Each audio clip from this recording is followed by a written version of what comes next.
So, what's up sa inyo mga obeng? Welcome back ulit sa aming YouTube channel. Ayan. For today's vlog mga obeng ay magkukuha po tayo ng requirements. Para saan po yung requirements? Sa trabaho po.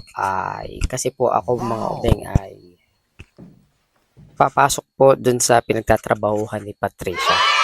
Kasi di po ba, naalala nyo na yung trabaho ko is ano lang, on call. Kumbaga, part-time lang. So, napag-isip-isip ko na pumasok ng ano na, ng full-time na. Pero yung pagbablog, syempre to, hindi namin iiwanan to kasi gustong-gusto namin maabot yung aming mga pangarap mga obeng. Kaya yung mga nagko-comment po dyan sa comment section na hindi nag-i-skip ng ads, ng mga ads namin dito sa YouTube. Maraming salamat po sa inyo. Napakalaking tulong po nun sa amin. At sana po ay mas dumami pa tayo mga obeng para nang sa ganun maabot namin yung mga pangarap namin ni Patricia. Pag okay na po yung aming income dito sa YouTube, hindi ko na po pagtatrabahuin si Patricia kasi nga, yun nga po, may nangyari kagabing hindi inaasahan. Inatake po siya sa trabaho. Buti na lamang at andun yung mga katrabaho niya, hindi siya pinabayaan nung nangyari yung sa kanya. Pero yun po, okay na po siya, nakapasok na ulit. And then ako, pinapapasok ako nung assistant manager niya doon. Ang sabi sa akin, magkompleto ka muna ng requirements bago ka pumasok dito sa amin. So, ang gagawin natin ngayon mga obing ay kukuha tayo ng ang requirements kasi is Pag-ibig, PhilHealth, SSS, Barangay Clearance, at Police Clearance. So, yung Pag-ibig, nakaregister na ako ng online, okay na, check na yon. Pag-ibig, okay na. So, ang kukunin na lang natin ay yung 4 na natitira. SSS, PhilHealth, Barangay Clearance, at Police Clearance. So, tingnan natin kung ano yung makukuha natin ngayong araw. So, pag hindi natin kumpleto ngayong araw, pwede naman natin kunin sa ibang araw kasi hindi mo naman talaga makukuha ng isang araw lang yan, lalo na yung PhilHealth kasi may kukunin kang form doon. Ang alam ko, ang pinaka requirements is 2 form yon. Form na ibibigay mo sa kanila, pipilapan mo yun bago isa yata is sa'yo, and then kailangan mo ng 1 by 1 picture. Meron naman tayo nun, 1 by 1 picture, nakaready tayo. And 2 valid ID. Meron tayong 2 valid ID. So, yung form na lang ang kailangan natin kunin. Tapos, kasi pag may nakuha na tayong PhilHealth number, may PhilHealth, number. Pag may nakakuha ka ng PhilHealth number, pwede ka na mag-register ng online. Yun ang pagkakalam ko. Para makapag-register ka ng online, kailangan mo ng pinaka-PhilHealth number. So, yun ang kailangan natin. And then, SSS nga. At Police Clearance at Barangay Clearance. So, yung Pag-ibig, okay na. Meron na akong tracking number. Kumbaga, pag nag-submit ako ng requirements dun sa trabaho ni Patricia is, papakita ko na lang yung Pag-ibig na in-screenshot ko at saka may minessage sa akin galing yung Pag-ibig na ito yung Pag-ibig number mo. Ayan, may minessage sa akin. So, tatanong kayo, bakit pares ka, pwede kaming dalawang magtrabaho doon sa pinagtatrabahuhan niya. Di ba dapat bawal yung magkamag-anak, mag-asawa, magkapatid, magpinsan sa trabaho. Allowed po sa kanila kasi po doon yung kanyang pinaka-team leader niya sa cashier, doon din nagtatrabaho yung asawa. So may mag-asawa po doon sa pinagtatrabahuhan ni Patricia. May mag-boyfriend din. So kami, so allowed. So kaya nga ako pwede akong kunin. Kaya lang, ano magiging position ko mga obeng? Baggage po. Yan. Ako po yung magtatabi ng mga gamit ng mga customer na papasok doon sa aming sa aming shopping center. So, yun, nagmamadali na akong mag-ayos ng requirements para daw makapag-umpisa na rin ako. So, ang mangyayari mga obeng, magkasama na kaming papasok ni Patricia pag ako'y natanggap doon. Magkasabay na kami. Pati yung schedule, panigurado, closing din ako lagi. So, sabay na kaming papasok, sabay na kaming uuwi. So, masasabayan ko na rin siyang pag sa lunch niya o kung kunwari, sabay kaming pinag-lunch o yun. So, magkasabay na kaming papasok sa trabaho mga obeng kapag na-kompleto ko na yung requirements. So, let's go. Magagawa muna rin ako ng resume. Kailangan kong i-update yung resume ko kasi hindi po updated yung resume ko. So, yun muna ang ating gagawin. Magagawa tayo resume and then punta tayo ng barangay. Kukuha tayo ng barangay clearance. So, let's go. So, mga obeng, ayan, bago tayo kumuha ng barangay clearance at police clearance, dadaan muna ako doon sa pinagtrabahuhan ko or pinag-part-timean ko sa may resort sa Villamarca. Kasi may ilang araw din akong ipinasok doon. So, kukunin natin yon. Pandagdag natin na panggastos ngayong araw. At para kahit papaano may panggastos nga. So, ilang araw din yon. So, 3 days, may makukuha tayong 400 isang araw So, dadaanan natin ngayon para meron tayong pang pamasa-pamasahe. Ayan. At sayang din kasi yon kasi nalimutan ko na kagabi ko lang naalala na meron pa pala akong pinasok na 3 araw. So, kukunin natin ngayon. Magre-requirements nga tayo. So, mga obeng, may good news pala ako sa inyo. Habang naglalakad ako papunta rito sa resort na pinagtatrabahoan ko, may kumausap sa akin na owner ng isang gas. Yung mga tangke, yung pang sa bahay, mga LPG gas. So, nagpapagawa sila ng ads sa akin para i-promote yung kanilang business. So, humingi ako ng sample nung nila na gusto nilang mangyari na video, na ads. So, animation yung gagawin natin. So, sabi ko, ma'am, bigyan nyo na lang po sa akin yung information, anong gagawin, So, ako rin magbo-voice over, mga obeng. So, sabi ko, kayo na pong bahala kung magkano yung iaabot nyo sa akin kapag nagawa ko na yung video, yung ads. So, dagdag income din yun. Wow. So, kanina umalis na sila Sayang, di ko na pakilala sa inyo sina ma'am at sina sir. Sabi ko, isesend ko na lang po sa inyo kapag okay na po yung nagawa kong ads. Ang gusto nila kasi animation yung dating. Marami daw kasing nagbi-business ng mga LPG na walang permit or walang mga papel na na license na para magbenta ng ganun. Delikado po 'yun. So may mga peke na nagbebenta ng gas. So sila legit kasi kompleto yung permit nila. Magaganda yung tangke nila, lahat bago. So 3 yung brand nila. Island Gas, Eco Gas yata yung isa.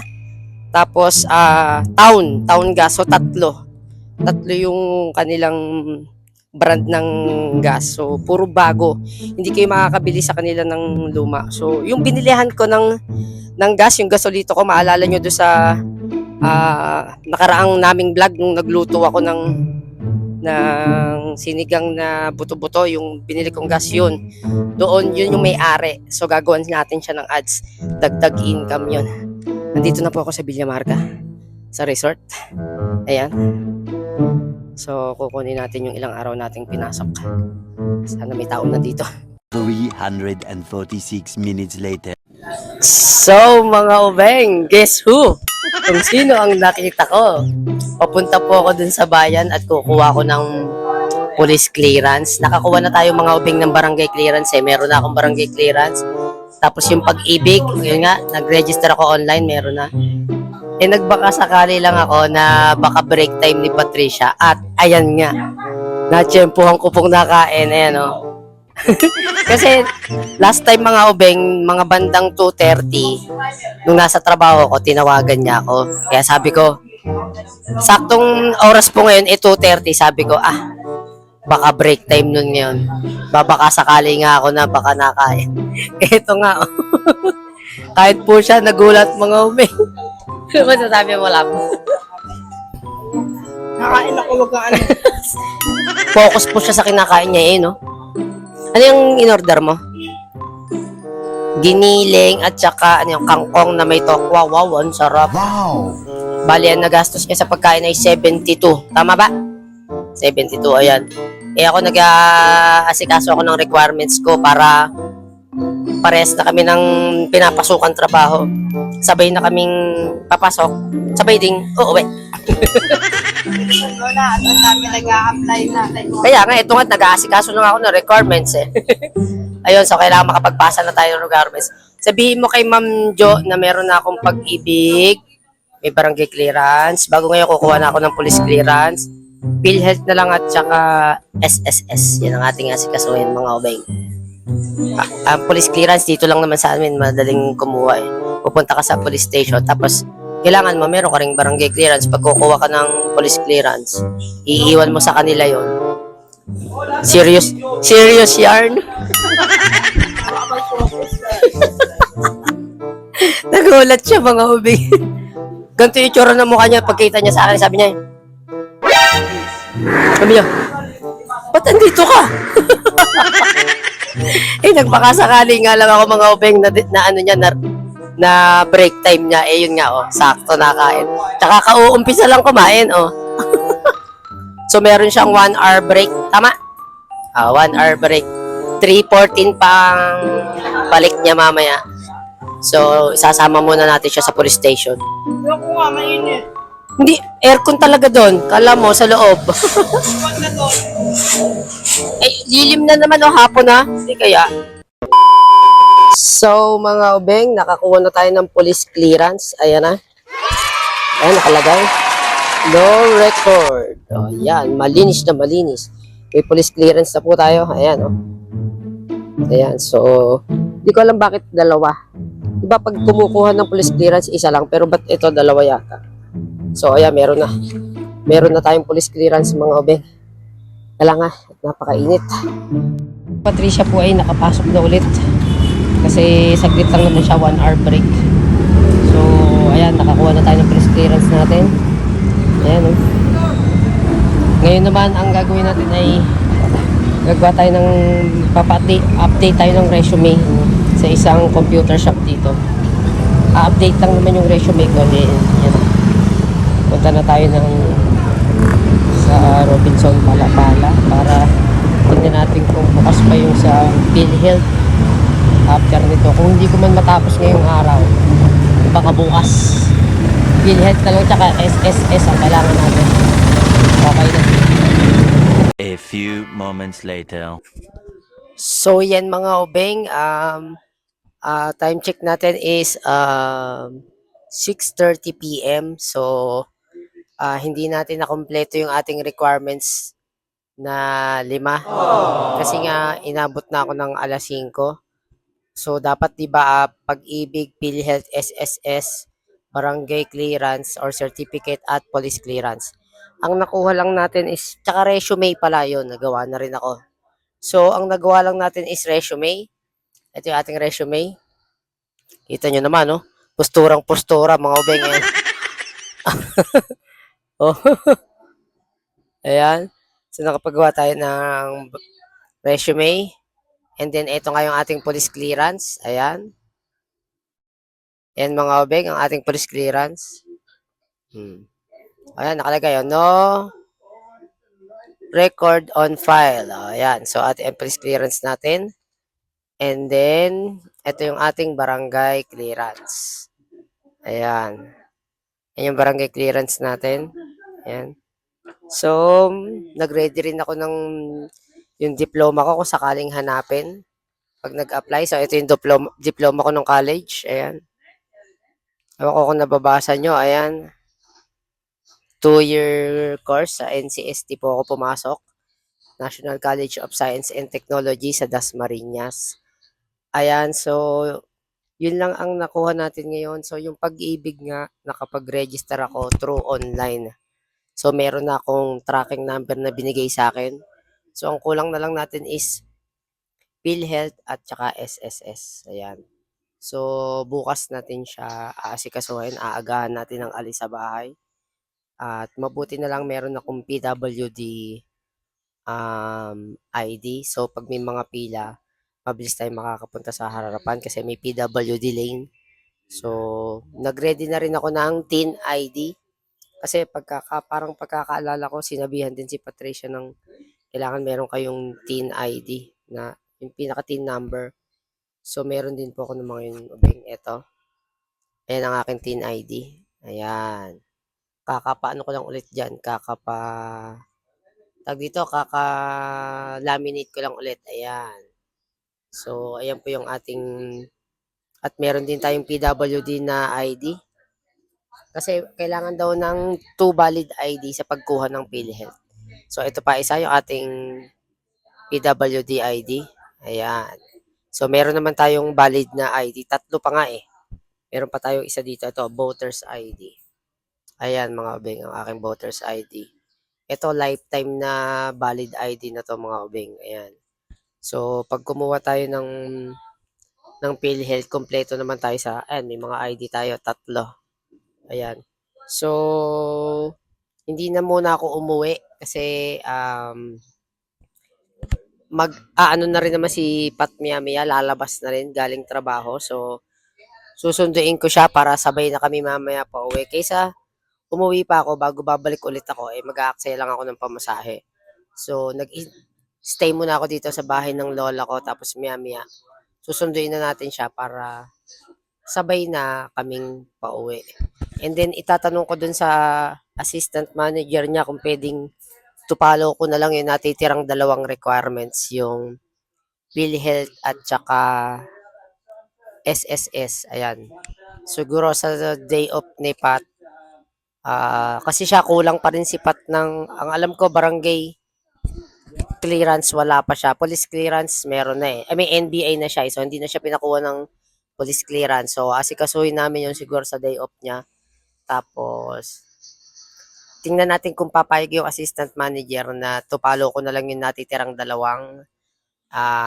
requirements. O, ayan. So, miyami ang konti. Susundo na tayo kay Patricia. Mga 7:30 punta na tayo doon. O, bago mag-7. Ayan. At tanong natin kung pwedeng tupalo na lang yung natitirang requirements. So, hintay lang tayo ng ilang oras, tapos susundo na tayo kay Pat. So, mga obeng, nakauwi na po kami sa bahay ni Patricia. Ayan na po. So, nasundo ko na ulit si Patricia. Lab, hindi ka short ngayon, no? Hindi po siya short ngayon, hindi rin over. Saktong-sakto lang yung kakadaw niya ngayon. Ayan, so, gumagaling na si Pat mag-cashier, oh. Hindi na sa over, hindi short. So, ayun mga obeng, hindi ko nga nakumpleto yung yung requirements. Bukas ko na lang asikasuhin yung 2 pang natitira. Pupunta ako ng DASMA para makuha yung 2 yun. Hindi ko alam kung magkano aabutin ng 2 yun, pero sana makumpleto na natin bukas. At para kami ni Pat kung sakaling makapasok nga ako dun, sabay na kaming papasok. Magkasama na kami sa trabaho. At sana yung time namin ganun, parehas na closing din. Kung sakaling ako'y makakapasok doon, ha? Oo, baka bigla minsan opening, no? O, yun mga obeng. So, baka minsan mag-opening ako. Kung makakapasok ako doon, kung sakali. Kukumpletuhin muna natin yung requirements. So, yun lang mga obeng. End na namin po yung vlog for this day. Maraming salamat sa walang sawang sumusuporta sa aming YouTube channel. Ayan, kung bago ka pa lang, please subscribe.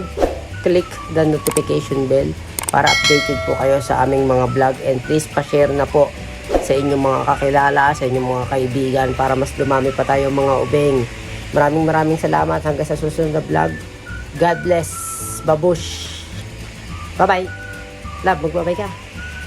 Bye-bye. Bye-bye po. Bye-bye.